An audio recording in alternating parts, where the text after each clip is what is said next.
मगर भगवती अथवा भागो उसके बीते कल के कारण इस छोटी सी उम्र में ही एक पौर महिला की तरह समझदार हो चुकी थी। भगवती के पति को गुजरे हुए कुछ ही महीने बीते थे और उन कुछ ही माह में उसके ससुराल वालों ने उसे हमेशा के लिए वापस मायके भेज दिया। अभागी मायके आई भी तो सफेद सूती साड़ी में। विवाह को 1 वर्ष ही हुआ था। अभी उसकी उम्र ही क्या थी, केवल 19 वर्ष। जो भी उसे देखता आंखों में आंसू भर लाता। आसपास के स्त्री पुरुष सभी के हृदय में भगवती के लिए विशेष सहानुभूति थी। एक विधवा स्त्री को सभी दया की दृष्टि से देखते हैं, यह तो स्वाभाविक है, मगर सामने वाला यदि पुरुष हो तो वहां सहानुभूति दोगुनी हो जाती है। मर्दों का स्वभाव स्त्री के लिए जन्म जन्मांतर से ही नर्म चला आ रहा है।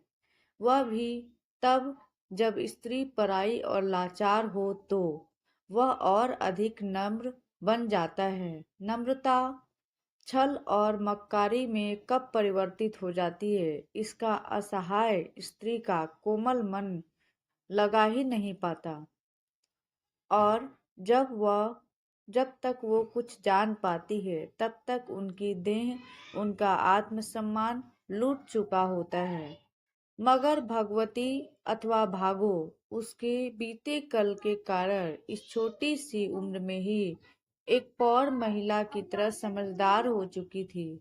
उसके पिता संकटा ने अपनी दुकान में उसको हिसाब किताब के लिए साथ में बिठा दिया था। इससे भागो का भी मन काम में लगा रहता था। कुछ समय को वह अपने दुख भूल जाती थी। वह पिता के साथ दिन भर दुकान संभालती, रात में दुकान बढ़ाकर दोनों साथ में घर चले जाते। संकटा की एक भी बेटी थी। वह उसे जान से प्यार करता था और मन ही मन वह यह सोचता रहता, मेरे बाद इसका क्या होगा, कैसे गुजारेगी यह अपनी पहाड़ सी जिंदगी। उसे उन्हें याद था जब छोटी सी भागवती पैदा हुई, पूरे गांव के लोगों को उन्होंने भोज पर बुलाया था।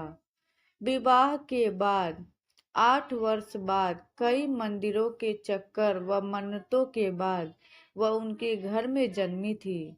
जैसे कल ही की बात हो, वह इन्हीं गलियों में और गांव की चौपाल के पेड़ के आगे खुले मैदान में अन्य बच्चों के साथ खेलती हुई न जाने कब बड़ी हो गई।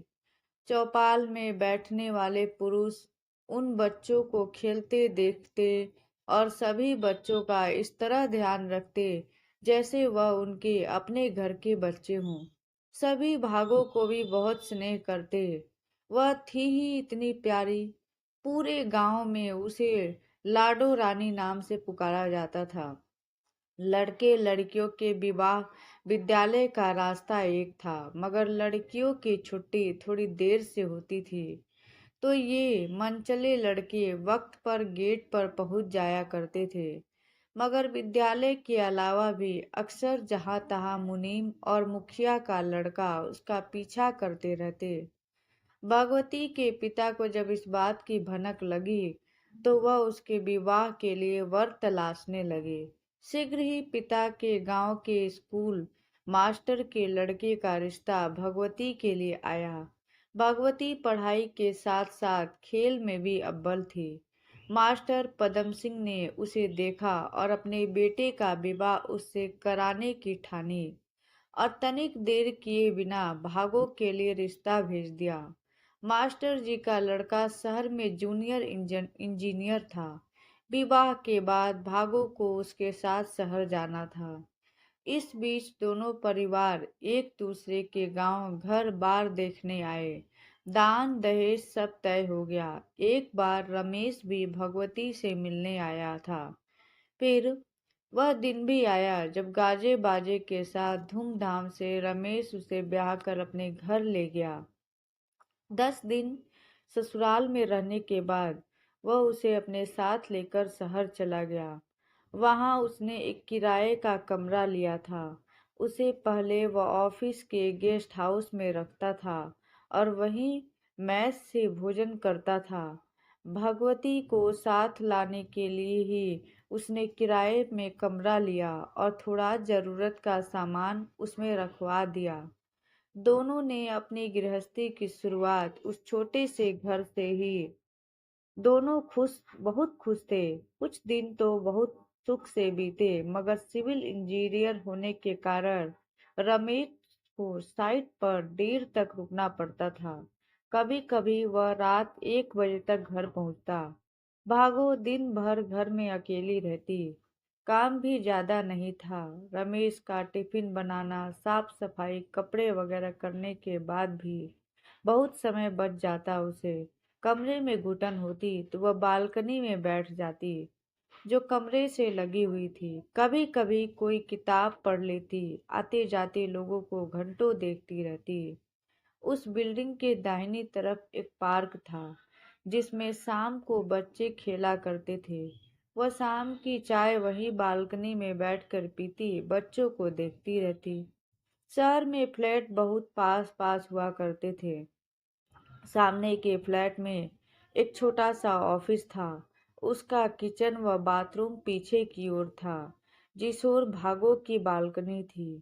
ऑफिस के कुछ लड़के बार बार बहाने से कभी बाथरूम तो कभी किचन में आते जाते रहते। कभी वही बालकनी में खड़े होकर सिगरेट पीते, रह रहकर भागो को देखते। कुछ दिनों बाद एक लड़के ने भागो से कहा, आपके फ्लैट में पानी आ रहा है? पहली बार तो उसने अनसुना किया, मगर जब उसने दोबारा पूछा, पानी आ रहा है क्या? दरअसल उस इलाके में पानी टाइम से आता था, सुबह 8 बजे, शाम 5 बजे। तो भगवती ने हाँ में सिर हिलाया। वह बोला, क्या 2 बोतल पानी दे सकती हैं? आज हमारी बिल्डिंग में पानी नहीं आया। सुबह से कोई परेशानी चल रही है। थोड़ा सोचने के बाद वह बोली, ठीक है। वो झट से बोला, मैं बोतल लेकर आता हूँ। थोड़ी देर में वो दरवाजे की घंटी बजा रहा था। भगवती ने दरवाजा खोला और उसके हाथों की खाली बोतल लेकर वो किचन में पानी भरने चली गई। थोड़ी देर में दरवाजे पर खड़े युवक को दोनों भारी बोतल थमाते हुए बोली, ये लीजिए। वह बोला, जी धन्यवाद, मेरा नाम प्रदीप है, इस ऑफिस में काम करता हूँ। वह फिर बोला, आपका नाम क्या है? वह बोली, जी भगवती, मगर सब मुझे भागो कहते हैं। वह हंसा। भागो ने उसकी मुस्कान में एक निश्चलता देखी। वह भी हंस दी। जी, इस नाम के कारण मुझे बचपन से सखिया बहुत चिढ़ाती थी। कहती थी, भागो भागो आ गई, और हंस दी। मगर माँ कहती है, उसने माँ दुर्गा के व्रत रखे, तब मैं जन्मी, इसलिए उसने मेरा नाम भागवती रखा। बहुत रोचक कहानी है आपके नाम के पीछे। तो वह फिर बोला, आप बोर हो जाती है ना? मैंने देखा है आपको। जी, ये देर से आते हैं ना, दिन काटना मुश्किल होता है। हाँ, मैं समझ सकता हूँ। आप पार्क में क्यों नहीं चली जाती? सामने ही पार्क है, आपको अच्छा लगेगा। जी, मैं अकेले वहाँ बीच में ही, टोकते हुए बोला। अब आप शहर में हैं और यहाँ सब अकेले हैं, इसलिए यह डर निकाल दीजिए और घूमिए, आसपास की जगह जाइए, आपको अच्छा लगेगा। भागो ने सिर हाँ में हिलाया। वह बोला, चलिए मैं चलता हूँ, पानी के लिए धन्यवाद। और वह चला गया। धीरे धीरे उनकी बोलचाल बढ़ने लगी। दोनों बालकनी में से शाम की चाय के समय बातें करने लगे। हालांकि बातें औपचारिकता ही होती, एक दूसरे के परिवार, रिश्तेदार, देश, गांव, दुनियादारी, भोजन, महंगाई आदि आदि पर। मगर आसपास वाले लोगों ने उन पर ताक झांक बढ़ा दी। दोनों को यह बात समझते देर न लगी। भगवती ने बालकनी त्याग कर कमरे में ही रहना आरंभ कर दिया। उसे लगने लगा जैसे उसने एक अच्छा दोस्त खो दिया। कुछ दिनों के बाद उसे एक पत्र मिला। वह पत्र प्रदीप का था, जिसमें उसने लिखा था, प्रेम किसी से कभी भी हो सकता है, जैसे मुझे हो गया था तुमसे, काश तुम विवाहित न होती।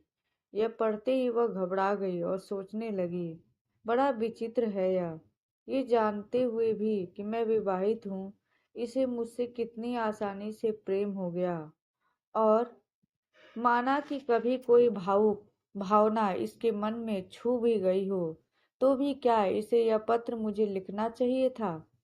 अचानक उसे याद आया, रमेश ने कहा था यहाँ किसी से ज्यादा बात मत करना, यहाँ के लोग बहुत स्वार्थी हैं। तो क्या इसमें इसका कोई स्वार्थ था? कहीं यह मुझे बहकाने की कोशिश तो नहीं कर रहा है? वह वहां रहने में खुद को असुरक्षित महसूस करने लगी। उसने वह पत्र चूल्हे पर रखकर जला दिया। शाम को जब रमेश घर आया तो वह उसे यह बात बताने को आतुर थी, मगर इससे पहले कि वो कुछ कहती, रमेश बोला, कुछ दिनों में यह कमरा बदलना पड़ेगा। आज प्रॉपर्टी डीलर के हाथों मकान मालिक का संदेश आया था। उनका बेटा यहाँ रहने आ रहा है, इसलिए मकान खाली करने को बोला है। भागो घबराते हुए बोली, अचानक क्यों? वह बोला, बहाने चाहिए होते हैं इन लोगों को, क्या कर सकते हैं। कोई नहीं, बहुत कमरे मिलेंगे, तुम चिंता मत करो। उसके मन में उस समय दो बातें चल रही थी, कहीं मकान मालिक से किसी ने कुछ कहा तो नहीं, इसलिए वो बहाने से उन्हें निकाल रहा है। पर जो भी हुआ, ये उसके लिए सही हुआ। वह खुश हो गई। कुछ दिनों में एक नया कमरा उनका बसेरा हो गया। साइट के पास होने की वजह से अब रमेश भी जल्दी घर आने लगा। दोनों बहुत खुश थे, परिवार आगे बढ़ाने की सोच रहे थे कि अचानक एक दिन कुछ लोग रमेश को बेहोशी की हालत में घर लाए। वह खून की उल्टियां कर रहा था। भागो के पैरों तले जमीन सरक गई। उसने उनकी उसकी बहुत सेवा की। एक हफ्ता बहुत कठिनता से बीता। उसकी हालत में बहुत सुधार न था, इसलिए दोनों रोज शहर के कई अस्पतालों के चक्कर लगा रहे थे, मगर आराम नहीं मिल रहा था। मास्टर जी को जब यह खबर मिली तो वह उन दोनों को गांव ले आए। गांव के अस्पताल में तकरीबन 2 माह भर्ती रहने के बाद उसने उसी अस्पताल में अंतिम सांस ली। बाघों का सब कुछ उजड़ गया। साल भर से पहले वह भागी विधवा हो गई। कुछ दिन तो सभी का संभालना मुश्किल हो गया, पर 1 माह के बाद सास का व्यवहार ऐसा बदल गया कि भागो का जीवन दुर्भर हो गया।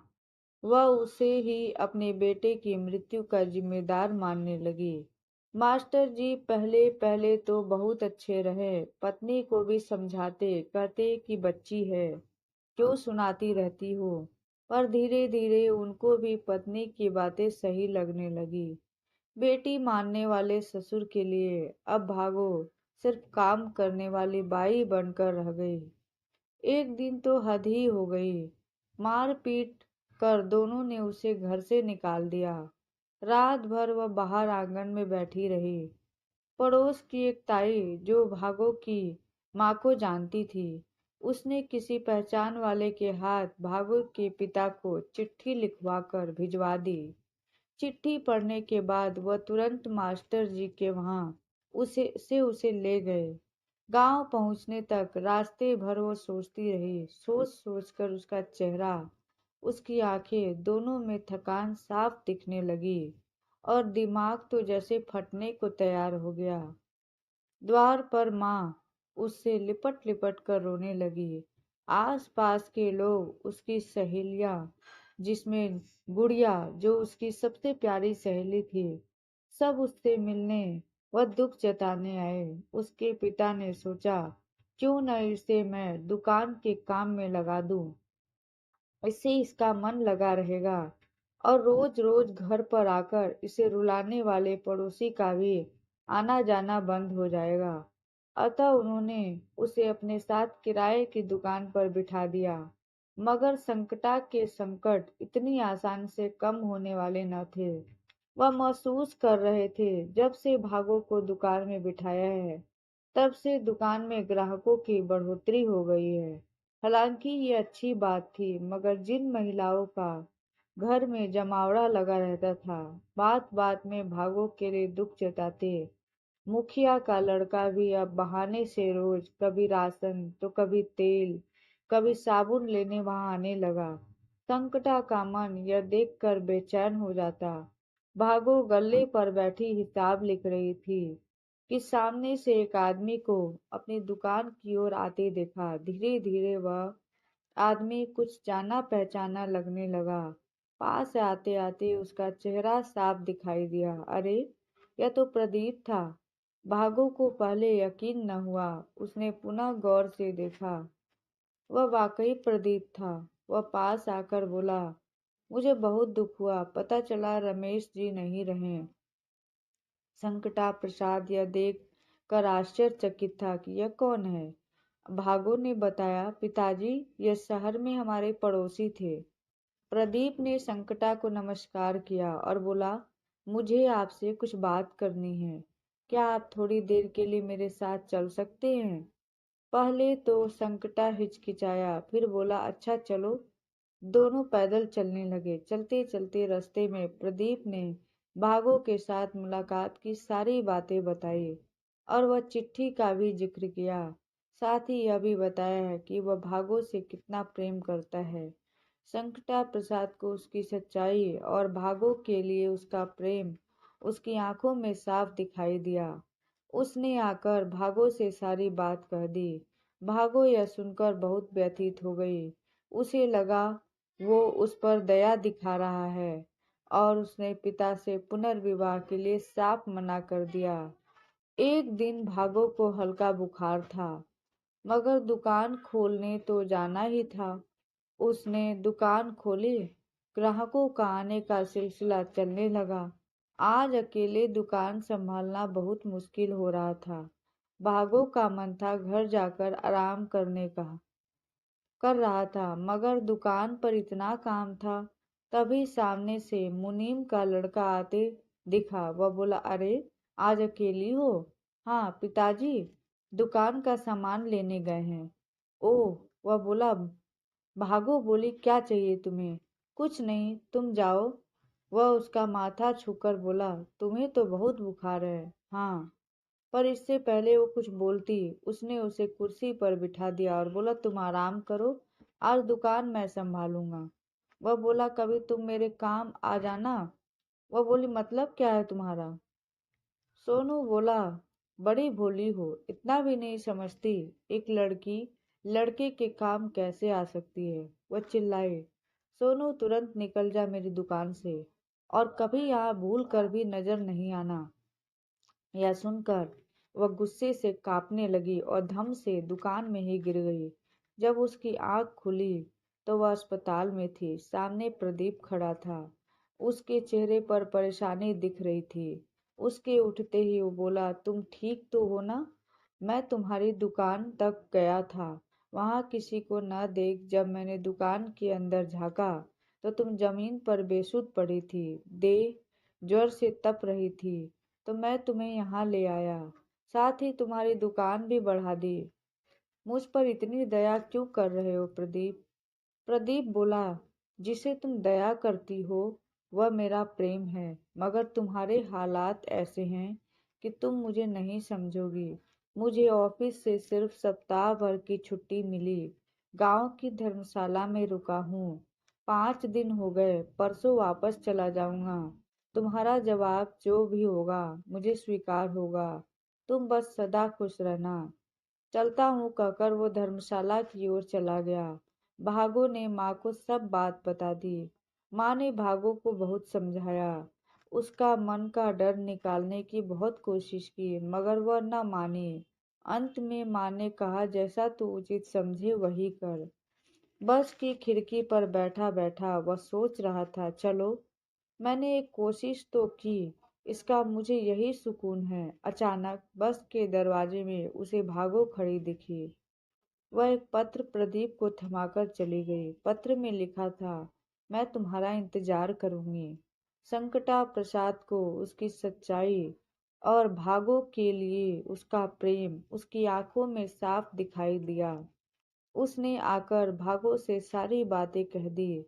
भागो यह सुनकर बहुत व्यथित हो गई। उसे लगा वो उस पर दया दिखा रहा है। उसने पिता से पुनर्विवाह के लिए साफ मना कर दिया।